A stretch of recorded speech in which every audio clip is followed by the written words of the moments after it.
Chers frères et sœurs en Christ, bonjour. Alors, je vais vous faire un résumé de la Bible.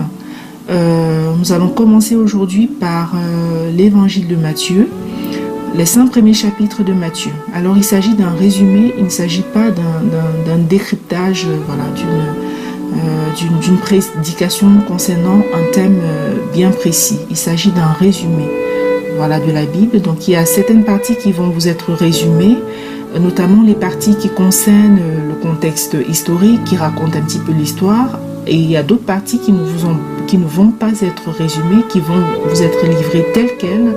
Il s'agira ici, lorsque le Seigneur Jésus-Christ parle, lorsque le Maître parle, on va essayer de vous livrer tel quel ce qu'il a dit, parce qu'il est difficile de résumer quand même la pensée du Maître, et le plus important c'est que la pensée, la parole que le Seigneur Jésus a dit, que chacun le reçoive vraiment tel quel. Et pour toutes les autres parties, on va résumer.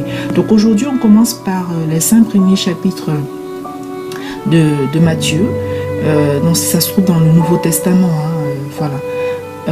Donc on va tout de suite commencer par le chapitre 1 qui nous parle en fait de la généalogie de Jésus-Christ, de sa conception inédite, hors du commun, sainte, jusqu'à sa naissance. Alors nous voyons dans ce chapitre que Joseph, le père adoptif, j'utilise à dessein le terme adoptif parce qu'en fait nous savons tous que, pour la plupart, que Jésus-Christ a été conçu du Saint-Esprit. Il a été conçu du Saint-Esprit, donc il vient directement de Dieu. Donc en fait Joseph qu'il a élevé lorsqu'il était tout petit, en fait, donc le père adoptif de Jésus. Donc Jésus n'a pas l'ADN, si vous voulez, de Joseph. C'est pour ça qu'ici on utilise à dessein le terme adoptif. Donc nous voyons, je continue, nous voyons aussi que Joseph, le père adoptif, le père terrestre de notre Seigneur Jésus-Christ, descend d'Abraham, d'Isaac, de Jacob, de Judas, d'Isaïe, de David, de Salomon. Il y a plusieurs générations. Nous n'avons cité que les figures très marquantes de la Bible de par leur forte relation avec le Seigneur.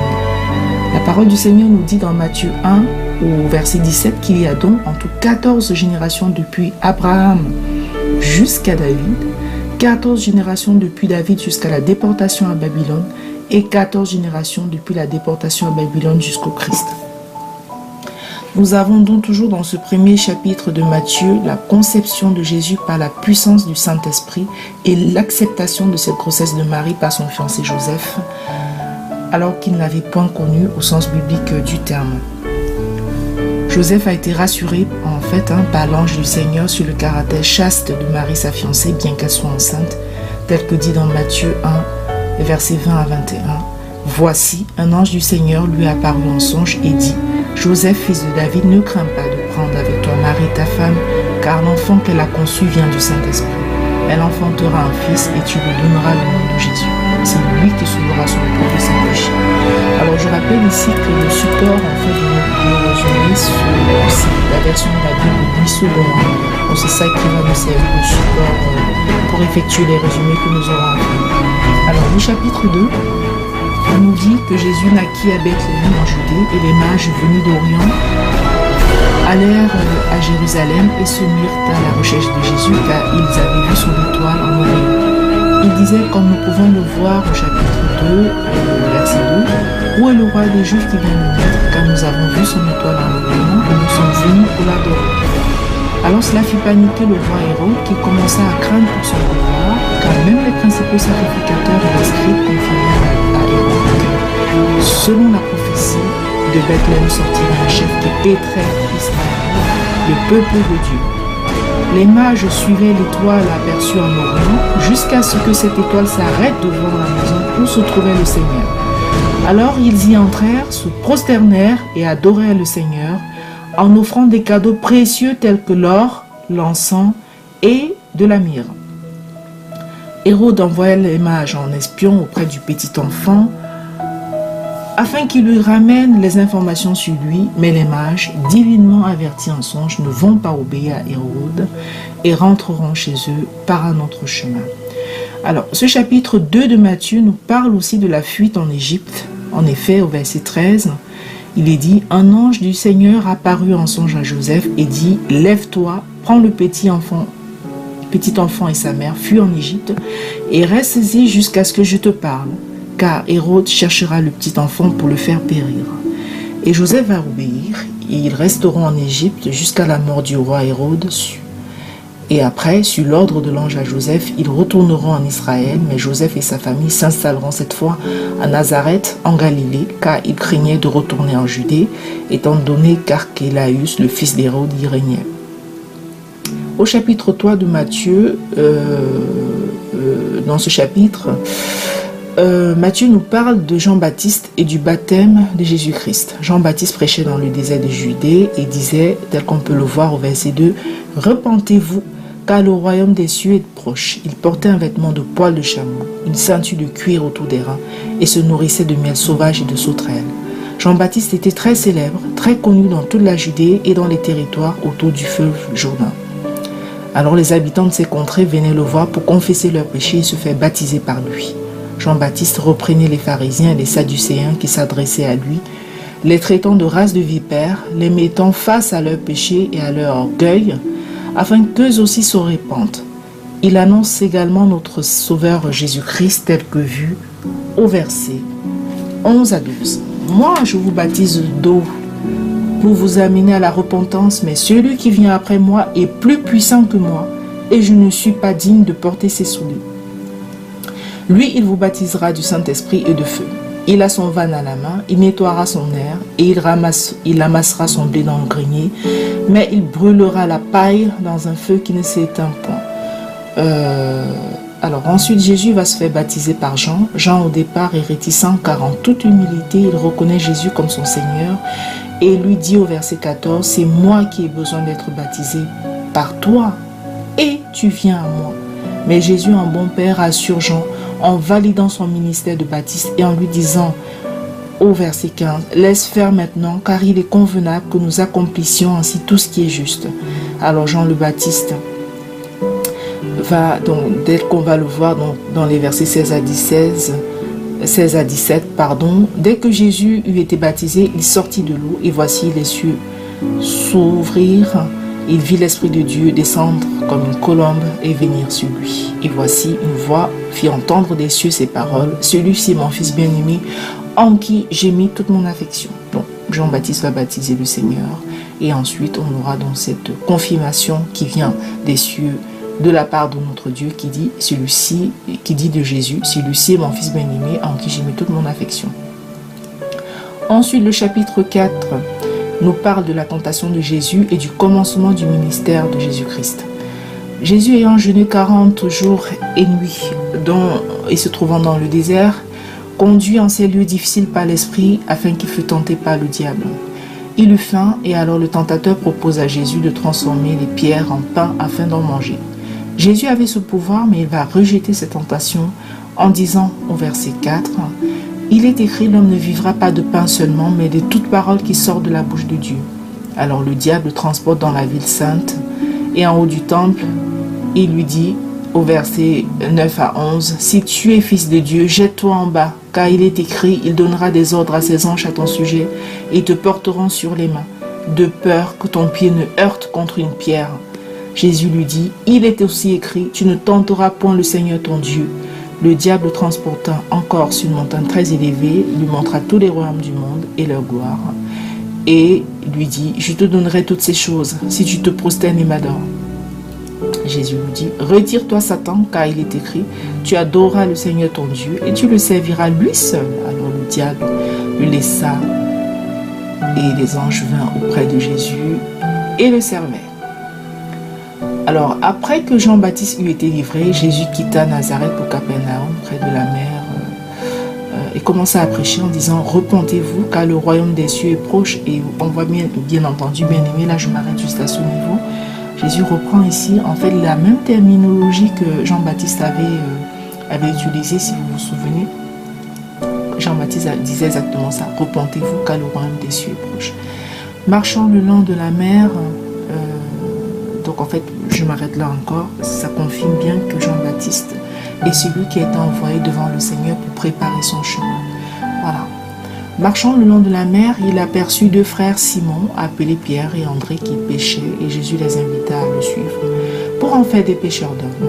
Plus loin, il appela également à le suivre deux autres pêcheurs, deux autres pêcheurs, en fait, pêcheurs de poissons, j'entends, qui étaient des frères, eux aussi, Jacques et Jean, tous deux fils de Zébédée. Ces 4 disciples vont instantanément suivre Jésus, laissant tout derrière eux pour répondre à son appel.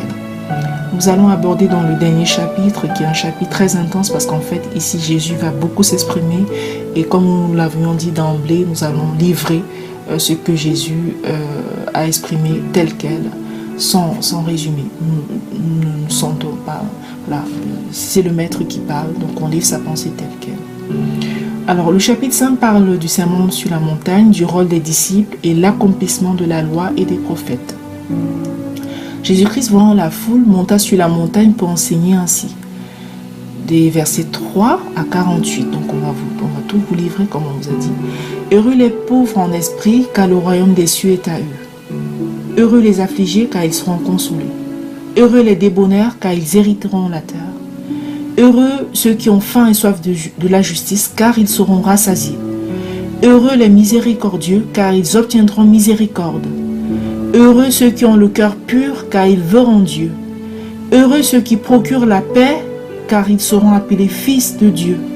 Heureux ceux qui sont persécutés pour la justice, car le royaume des cieux est à eux. Heureux serez-vous lorsqu'on vous outragera, qu'on vous persécutera, et qu'on dira faussement de vous toutes sortes de mal à cause de moi. Réjouissez-vous et soyez dans l'allégresse, parce que votre récompense sera grande dans les cieux. Car c'est ainsi qu'on a persécuté les prophètes qui ont été avant vous. Vous êtes le sel de la terre. Mais si le sel perd sa saveur, avec quoi la lui rendra-t-on? Il ne sert plus qu'à être jeté dehors et foulé aux pieds par les hommes. Vous êtes la lumière du monde. Une ville située sur une montagne ne peut être cachée. Et on n'allume pas une lampe pour la mettre sous le boisseau, mais on la met sur le chandelier. Elle éclaire tous ceux qui sont dans la maison. Que votre lumière luise ainsi devant les hommes, afin qu'ils voient vos bonnes œuvres et qu'ils glorifient votre Père qui est dans les cieux. Ne croyez pas que je sois venu pour abolir la loi ou les prophètes.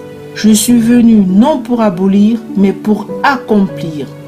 Car je vous le dis en vérité, tant que le ciel et la terre ne passeront point, il ne disparaîtra pas de la loi un seul iota ou un seul trait de lettre, jusqu'à ce que tout soit arrivé. Celui donc qui supprimera l'un de ces plus petits commandements et qui enseignera aux hommes à faire de même, sera appelé le plus petit dans le royaume des cieux. Mais celui qui les observera et qui enseignera à les observer, celui-là sera appelé grand dans le royaume des cieux.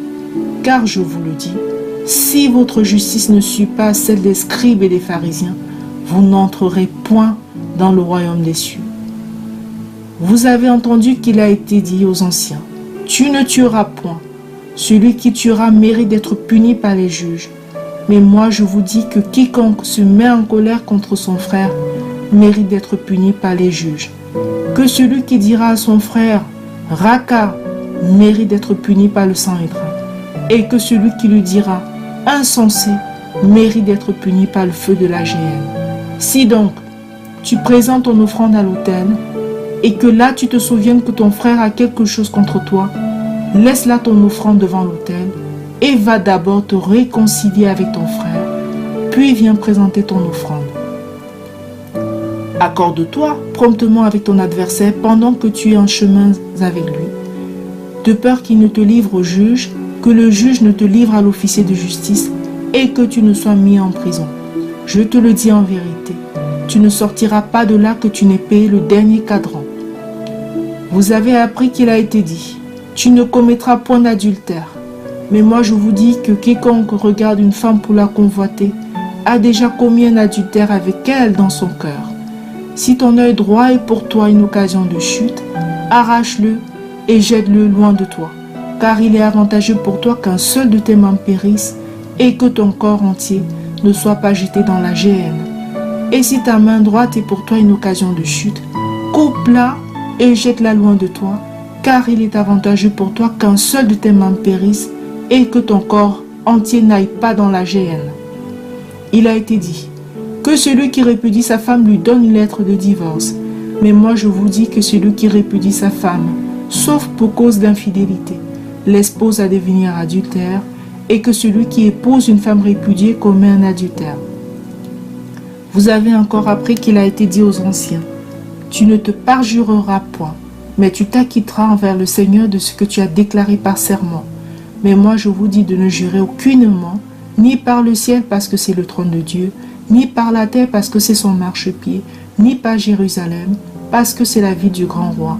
Ne jure pas non plus par ta tête, car tu ne peux rendre blanc ou noir un seul cheveu.